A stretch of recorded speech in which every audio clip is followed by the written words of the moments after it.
Good afternoon, ladies and gentlemen. Welcome to another edition of the Democratic View. My name is Phyllis Italiano, and I'm the hostess. And today I have with me a fellow, broadcaster. How about that? Sure, that's good. And a very special person, very much, I guess we would call you a nature boy. Another term that we haven't used yet. Okay. So, a local from Amagansett, Dell. Amagansett, that's correct. And how are you this rather chilly day? As I told you earlier, as I walked into the studio today, I felt a rush of warmth for some strange reason. I hope it wasn't just maybe because I had the heat turned up in the truck too much, because I have to walk back to a cold vehicle on my way out. But I'm doing all right. Now, you have just been given an award, and it was from the Amagansett Chamber of Commerce. That's correct. The Amagansett Chamber of Commerce, over the Christmas holiday and over New Year's, awarded me with the Person of the Year, their very first, and that was for my outstanding service to the community, which was wonderful being honored for those deeds, but to be honored from my hometown in Amagansett was just the cherry on top. It was just magnificent. The native son. Yes. But they don't call people from Amagansett Bonicas, do they? No. I'm not sure what they call us. There's, I know that, you know, there's the term of the lost tribe of the Acabonics also comes in if you were, I guess, born and raised here, and then you go through graduate or go through grade school or high school. I'm not sure what all the terms are. There's so many terms for different. But I was born and raised here. I'll tell you what I call you. What you call me? I call you lucky. Absolutely. I wish it had been me. I would have rather been born and raised out here than the Bronx. Well, you see, and I know that the Bronx is a beautiful place. It is a beautiful place. But I am lucky to have been born and raised here, also during a most beautiful time. The late 60s and early 70s, or well, of course, the early 60s, but I left in 1979 to join the military, and just that period of growing up here was almost, you know, almost like what you'd read in a book, yeah. A fun-loving, good book of life and growing up in it. It was that type of place, Phyllis. It was a lot of camaraderie, a lot of community gathering, and just a different feel than you get now. Not to put a feel down, but it was a much more beautiful and. Well, also you also were so lucky to have had so much of nature around you. I mean, to grow up with fields, as I know I've. Speaking with Tim Bishop, I mean, he used to be a potato farmer, and when they would be picking the potatoes in Sagaponack, that he could look from the potatoes to the ocean. Wow. Imagine that? Yeah, well, I can. Thought he was the luckiest kid in the world. My dad used to take a lot of pictures, like myself, and he has photographs that I now have from the middle of Hedges Lane in Amagansett, which, if you're familiar, it's a very dense area now. You couldn't see the ocean from there. But not only could you see the ocean, but you could see the Presbyterian Church and the Amagansett School. I mean, directly through. And these pictures, I hope to post or show them soon. I'm still trying to get them more restored so they're easier to view. They're from slides. They weren't damaged, but they're old and they weren't kept well. But I'm having them restored so that people can get such an interesting view. Like a book. Funny you should mention that, because in fact, Phyllis, when you talk about being lucky I was around nature, you're right. My mom's father, she was born in Montauk, and her father, my grandfather, had that shine with wildlife. He used to feed wild rabbits. They would hop up to him. I mean, of course, we all can feed ducks and swans. That's one thing. He used to feed rabbits, wild rabbits. They would come to him. The birds would come to him. His eyesight got very bad until he was practically blind before he died. Yet he had this way with animals. So my mom kind of helped me with that. She saw it in me, and she used to take me to the nature trail a lot in the village of East Hampton. So much so that I've fallen in love with this place, and I've kind of made it a crusade of mine to try to get it designated as a preserve or a sanctuary, so that we can really get some protection of that place. Meanwhile, I've written a book. I'm not going to get into it too much right now, but I have some wonderful people that collaborated with me.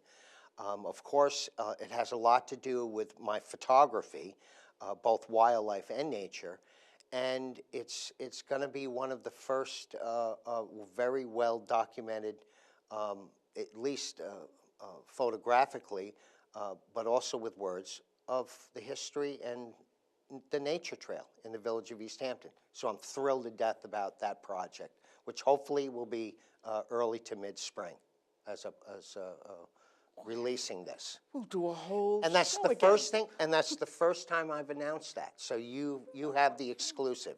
I haven't really talked about it. Well, I have watched your show, Imagination Nature, and it is thrilling to see the way you have with, the other people besides us, besides the human people. Our furry friends. Furry and feathered. Yes, who are out there and who really we have to do a little bit better job of living compatibly with them. And we've had a very cold winter. I mean, today may be a record. And I saw 7 deer trying to walk through the preserve next door to me. And it was really so sad to see them struggling to just walk through high banks of snow. And I've watched it several different times in different places as well. And, it's tough. Yeah, it's tough. It's tough. It's tough for the deer, and it's tough for all animals, especially the birds. I mean, there's nothing on the trees, and they can't reach the ground to get food. So, now's the time to put out your feeders. When there's no snow on the ground and when there still is berries on the trees and food, those aren't times. And I always try to tell people, because although, it's always wonderful to see birds up close and to feed them, a lot of times the leftover shells and from the seeds and rubbish on the ground could draw other critters that you really don't want around your home. But now is the time. But Phyllis, I mean, the foxes are out looking for food, raccoons, opossums, all animals are. So we really do have to be attentive, more attentive during these cold, brutally cold months. As I was saying to you earlier, this afternoon I saw some deer eating on a bit of a costly landscaped part of my landscape in my yard, a nice bush.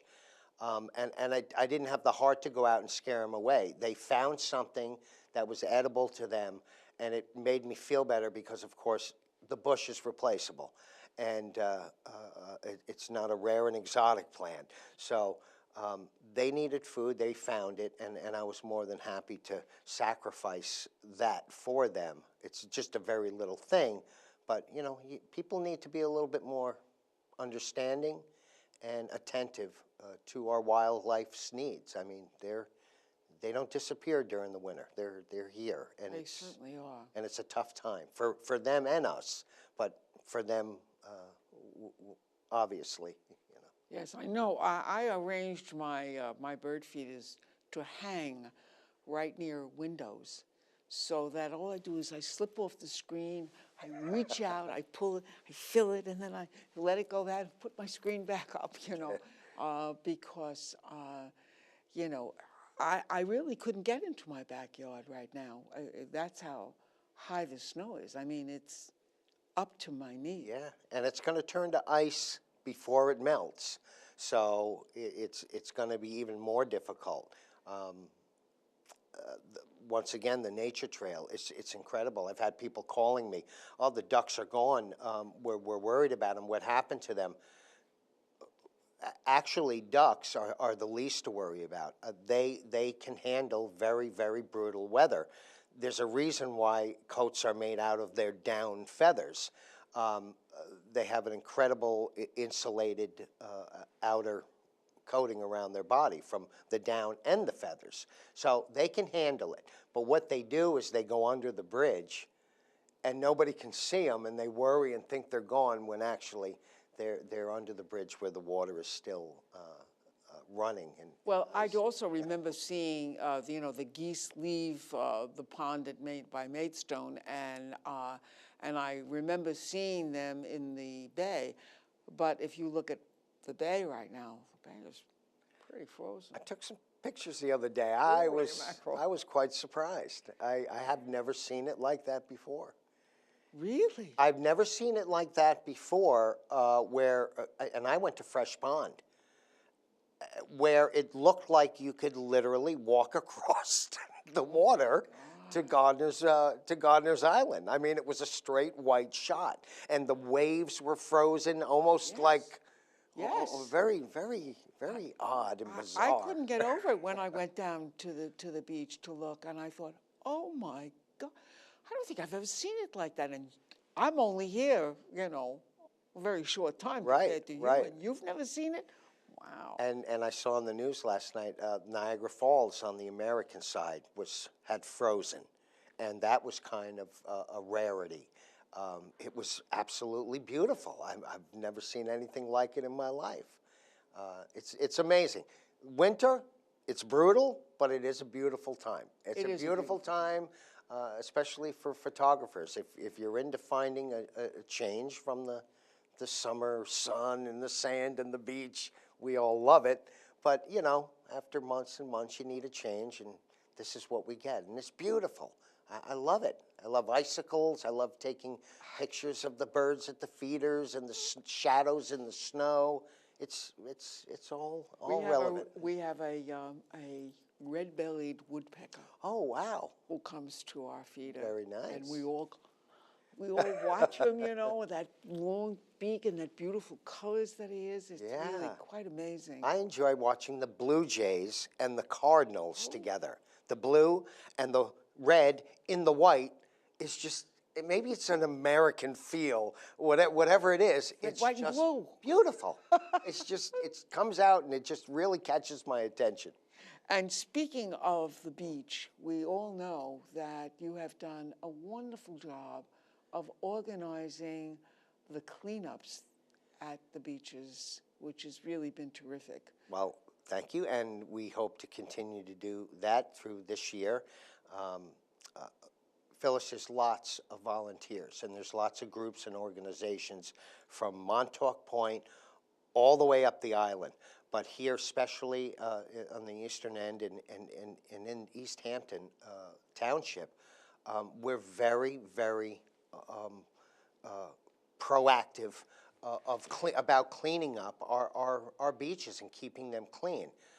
We really don't know. I've been fighting for this dumpster issue on the beaches. I think the day of the trash can accommodating our trash is over, and I think dumpsters are the answers. But you know, I think I'm going to have to do a little bit more convincing. So meanwhile, we have to continue to do our cleanups. Now, what I want to know is this. This is the question that I have for you. Sure. I know that, you know, well, my last swim was October the 29th. And I know that my beach was pretty clean, you know. But stuff got there after that. Where does it come from? Does it come from the water itself, from the pool? Some comes from the water. That's a never-ending issue. That's a little bit different, but a lot of it gets blown there through the elements, through the wind. Comes from the bay. That's why I always say, you know, it's never a village problem or a trustee problem or a town problem. It's a universal problem. Don't draw lines when it comes to litter, because garbage can blow out of a receptacle on Main Beach in the village and end up in Indian Wells. So when you talk about finding a solution for this, you have to really go universally. You can't just say the town needs to do this. It's the town, the village, the trustees, they all need to solve this problem together because it's a universal problem. We're having our second annual Shoreline Sweep, which our first one last year was in February, believe it or not. I can't. After about 4 cancellations, we did it. We had 89 volunteers that came, and in wonderful. 4.5 hours, we cleaned from Montauk Point to Georgica Beach in Wainscott. Completely, got almost a ton, almost 2 tons, over 1.5 tons of trash and debris. This year, we hope to double the amount of volunteers. It's going to be on April 11th. Oh, that's smart. So I started off that part right. And of course, this time with that in mind, now we can have a rain date, which would be the 12th, because the 11th is a Saturday. And we hope to not only get enough people to do the South Shore, Shoreline, which we did last year, from Montauk to maybe Wainscott West, over on the opposite, over the inlet for Georgica Pond. The people in Sagaponack, you know, thought that maybe that would be a nice idea to finish it and go that extra little bit, which we don't mind doing at all if we have the volunteers. But also maybe work the other side and come along around the point and do some of the bay, the north shore of the South Fork, and hit that area. Now, how do you get the volunteers? This is strictly through publicizing through the newspapers, all media that we can possibly get through. Of course, I mention it on my show. It'll be on radio and of course the papers, and mostly through social media.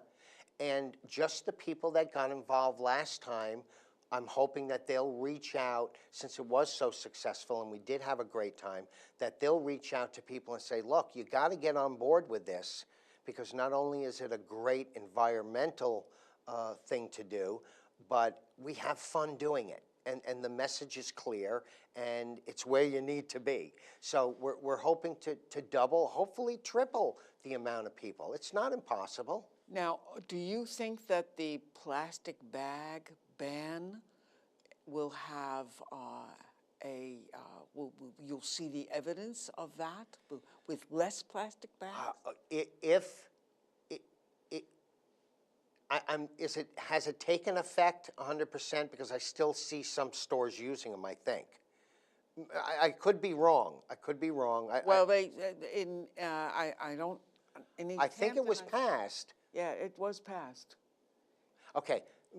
maybe I'm unclear about Where what exactly mill plastic we're talking about. But if in fact it does get banned, absolutely.